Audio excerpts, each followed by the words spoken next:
Hi, we're back. Okay, now we're going to touch upon a touchy subject, and that is stepchildren. What to do when you acquire a child that you have not biologically given birth to, and now this child is yours because your husband has brought this child back. Case in point, Charlie. She's calling out for help. Charlie says that her husband and her have been together for 7 years, and they don't know what to do with their stepdaughter. We know it's his daughter? His daughter. Okay. They've had custody of her for 5 years, and there was absolutely no contact between her and her biological mother. She, for the most part, is a great kid. Then no, but okay, here's go the ahead. problem. I'm sorry. Every 6 months, she starts stealing her things, the stepmother's things. She goes through her things, she lies, she has bad grades, she's hiding junk food in her room, she's signing her name at school on letters. So the stepmother's saying, what should I do? Nothing has worked at this point, and I'm tired of trying to help her. And so what should she do at this point? As a stepmother, I can say, this is complicated. Yes. I won't go into how complicated because, well, this isn't a 4-hour documentary, so I don't have time to say how complicated. Yeah. But this little girl needs help. She's crying out for help. She's crying out now, for help. If she has no connection with her own mother, this is now her mother. This is now her mother. The mother that's there now, the stepmother, is now her mother. And so therefore, all this behavior, this bad behavior, they need to see a therapist who could sit down with all of them to see why she's doing this. There's something at the root of all this that's causing her to behave in a bad pattern. But I got to tell you, I was talking to one of my friends on the phone the other day. Her parents, you know, she's a grown woman with 5 children of her own. And she was telling me she was one of 5 or 6. Okay. And her youngest brother was 14 when their parents split up.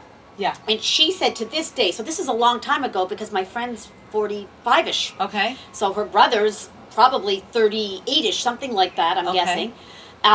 She said to this day, he blames any failures in his life or his inability to get on with it on the fact that his parents broke up and they ended up with 2 step-parents. Both the parents remarried, and frankly, she told me the other day that her father's now been married to his second wife longer than the first wife. Right. I mean, and they had the first one was quite a long marriage. My friend is fine. She's got a nice husband. She's got a nice family. They got a great life. But some people, if you don't address it, sometimes you think if they're young enough or if they're teenagers or whatever, you'll just let it, you know, it'll go. This is a common thing now in America, that there are stepchildren and step-parents and so on. A lot of people are getting divorced. It's nothing unusual anymore. It used to be a big taboo thing, and it was hush-hush, and it was not a common thing. This is now a common thing. A lot of people get divorced, or they're raising kids on their own. They're single parents. And stepchildren have to understand that now the new family that they're in has to be the family that they respect. This is the one that's providing them their home. They can't abuse the privileges. But if she's a little girl, we don't know how old she is. We don't know how old she is. But if she's stealing and lying, regardless of her age, she needs help. They have to go to therapy, figure out what the problem is. You know what I think? I think that these new combined families, in retrospect, I can say this, should go to therapy. They should before they combine. Before they combine. Before they combine. Yeah. Yeah.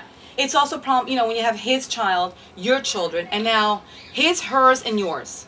If you marry a woman who has kids of her own, and you have kids of her own, so you have your kids, her kids, and then our kids combined together. So whenever, let's say, you would perhaps yell at your stepson, maybe your husband would feel that, why yelling at my son? But in retrospect, it's now your son as well. And therefore, you will treat him the same way you treat your other kids. I think I yell at everybody equally. I'm an equal opportunity yeller. But you'll reprimand him in the same way that you would reprimand your child or your children together. Right. Because you view him as your child. There's a lack of balance in how everybody sees everybody. Yeah, and it's, Therapy. Well, we'll be right back. I'm sorry, that's cliche, but therapy. We'll be right back.